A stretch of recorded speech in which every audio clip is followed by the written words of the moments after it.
Hello there, it's Lamar with Wrestleblog. Today's video is going to be about the wrestling terminology of sandbagging. So, sandbagging is, to put it in an easier way, is picking up dead weight. So, imagine you're going outside doing yard work and then you have to grab a bag of mulch.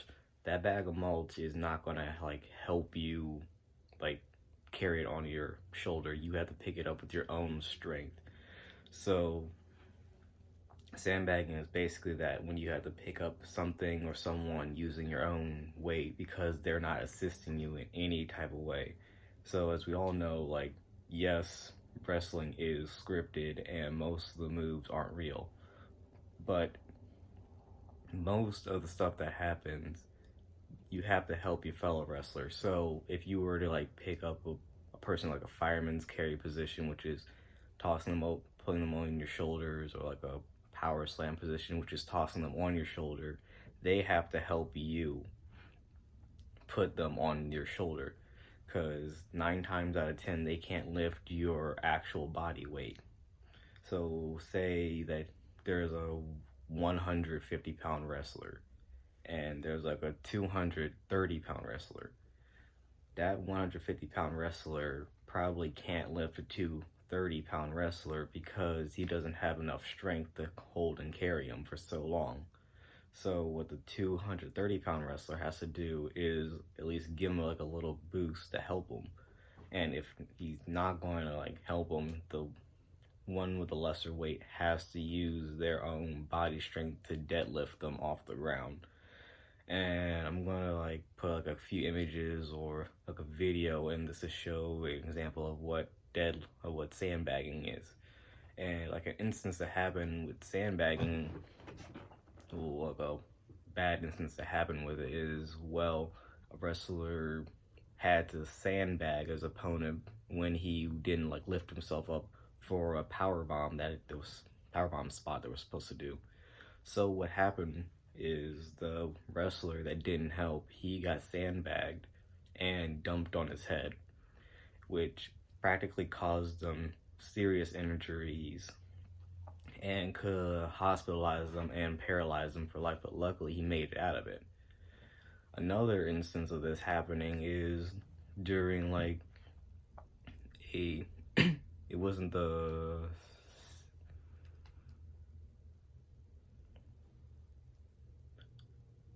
that out. And so the reason why sandbagging is so dangerous is because it can land wrestlers in the hospitals, give them comas, possibly end their life or career.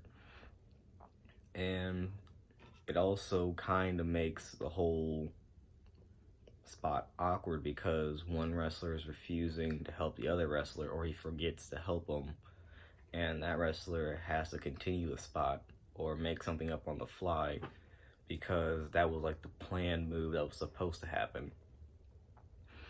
However, sandbagging can go in either one or two ways. One, the wrestler is not being compliant with the other wrestler and is refusing to help him out because of some issues that they have with them, or that the wrestler just forgets and doesn't know what's going on, which causes a botched move. And a botched move is something that the wrestler fails to do on accident or on purpose. And botching like that can harm everybody in the process. It can harm the wrestlers, the whole scene that was supposed to happen, and it can also damage wrestling relationships. And an example of a serious botch that happens is when a wrestler called Test was supposed to going for a diving big boot. He braced himself and his leg snapped right under him, which at the most part practically ended his whole career because he could not walk on that foot anymore and they had to throw out the whole match. Another instance is Steve Austin, when there was, and Owen Hart, during a planned sit-out pile driver. The Austin's didn't know what kind of pile driver was supposed to happen, so he prepared himself for like a kneeling pile driver, where his head was supposed to land close to the ground.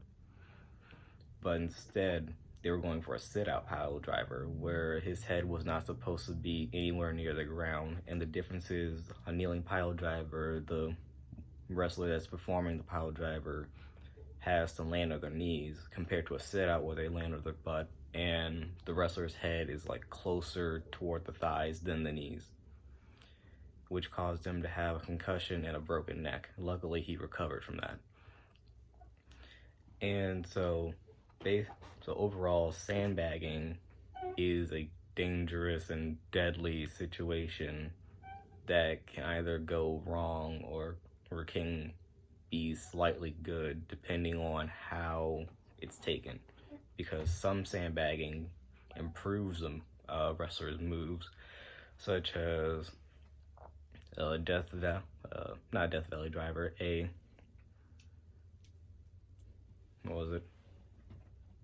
Burning Hammer. The wrestler was sandbagged on his head. Luckily, he didn't get injured, but it was like a one-time spot that looked good. So overall, help your fellow wrestlers, don't sandbag them, and make sure you perform a move with the utmost safety. So this is Lamar from WrestleBlog signing off.